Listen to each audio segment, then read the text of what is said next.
He is risen. Keep calm and drink coffee. I love coffee. I love tea. Okay. Ready? No. Morning, Mark. How are you, Steve? I'm well. How are you? I'm good. He is risen. He is risen indeed. Hallelujah. It's Hallelujah. Easter. It is Easter. Yeah, where Jesus comes and brings pleasure eternal. Oh, that was smooth. Yeah. That's the hymn of the day. It is. I picked it this Yeah, week. you did. Yeah.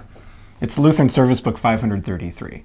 Now, do you know anything about this one? I do. I figured you might. It's a flowing lyric melody. It's a beautiful tune, and it's kind of a multi-purpose hymn because it not only reflects what we talk about in Easter, which is all of the things that Jesus does. That's Redeemer section, isn't it? It is, yeah. But it also reminds us that Christ is our Redeemer on an ongoing basis, which I think is kind of cool. So I picked this hymn, or no, that's not fair. The hymn came to mind because of a particular thing that we used to do at the seminary, which was in the second verse, see him burst through with a voice as of thunder. Right, so fetters of death now dissolve, disappear. See him burst through death, right, with a voice as of thunder. And there's this thing they used to do at the seminary. They would have is it a snare drum? What's the real rolling one that makes the thunder sound? Sure. Yeah, so they would do that kind of during that line. Probably a bass drum. Like a bass drum. It was really cool. But it brought home this sort of magisterial thing that happens during Easter, which is you're in this whole new world where thunder means something more than just sort of the physical mechanics of it. And all of it points to this marvelous thing, which actually we knew about when we were kids. We actually sense how majestic and beyond us the world is. Anytime we come up against it in science, right? I mean, we're always trying to solve it and kind of compartmentalize it and understand it on our own terms, but it blows away our terms. It always has. Yeah. And the only way in which we come to terms with it, apart from mystery and wonder, is by sort of deluding ourselves into thinking that, we get it all. Sure. But all of a sudden Jesus comes and all of that goes away, right? It's all blown up. And we get to experience joy and pleasure eternal in the wonder. There's a word I'm looking for, sublime, that just wonderment of life that you have as a kid and then you lose at some point. That's interesting. That's interesting that you brought it up, though, because as we were preparing for our video chat today, We were being kind of like children. Well, speak for yourself. The second verse that you just mentioned, talking about thunder, I recently came across this sort of discovery of that this actually goes all the way back to Advent.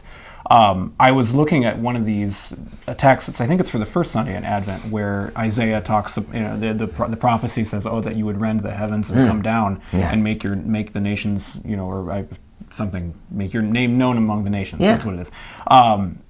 I kind of had to do a little digging on that because I had a temporary lapse of memory what the word rend is. It feels like it's a filler word for a crossword puzzle or something, so just with 4-letter words. It'd be a good one. Just a short one. But upon further investigation, it kind of revealed that that's actually the prophecy of what we know of on the Good Friday service as the Striptus, the tearing of the curtain. The curtain temple of the temple was torn in two.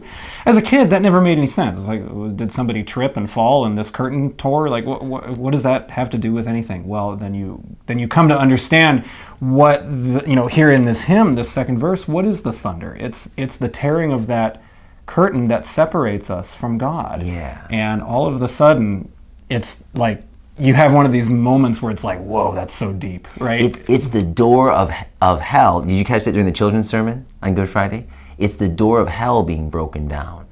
Oh, okay. Right, because death, right. Death is that separation. Sorry, Good Friday was like, it seems like it was a long time ago. but yeah, you're right. So in Jesus dying, death has been undone. Right. That's the noise. It's this, and it's not a noise, obviously. Bam! But we have to express it somehow. This thing that's happened, Yeah. which has opened up life on earth to the life of heaven. Right. and it's the deepest possible sort of a thing. So yeah, you make this loud noise called a strepitus. Right. But there's a lot of cool ways. The King of Glory comes, the nation rejoices. You know that song? That's based on the hymn that says, "Lift up your heads." Well, that's another hymn, right? Lift up your heads, ye gates. Yeah. Grow higher, ancient doors. Why does it have to grow high? What are the doors we're talking about? It's the doors of death. It's the doors of this life where we think that we know kind of about how it all works. Jesus just blows them down. Yeah. He blows them up. It's cool because we're replacing the doors in the sanctuary, and they're growing higher. We're gonna riff on that a little bit. Get excited. Yeah. Well, anyway, that's as much as I have to say about Right, that. I think we're there. Oh, so the gospel lesson is when Jesus shows up in the upper room, and all of a sudden the disciples who thought that they knew how this whole like living and dying thing works, all of a sudden they're in a whole new world, right? Yeah, surprise. Yeah, like all of a sudden the world doesn't work the way that they always thought it did. Yeah. And they're like children again. And Jesus brings us this joy. It's the first time that Jesus does something miraculous, and they are filled with joy. Every other time he shows that he's God, they are terrified. Right. Okay. And here, all of a sudden, they're brought to this joy because death is undone, and they're finally cool with it. Yeah. And may you be, and may we be, absolutely, as we go through all this stuff that we are acquainted with in life. Yeah, this Easter season, we hope you'll continue to join us here on this channel as we progress through the hymns of Easter, and don't forget to check out the other videos we have here of hymns and psalms and so forth, and that will continue to live sacramentally with Jesus in 2018.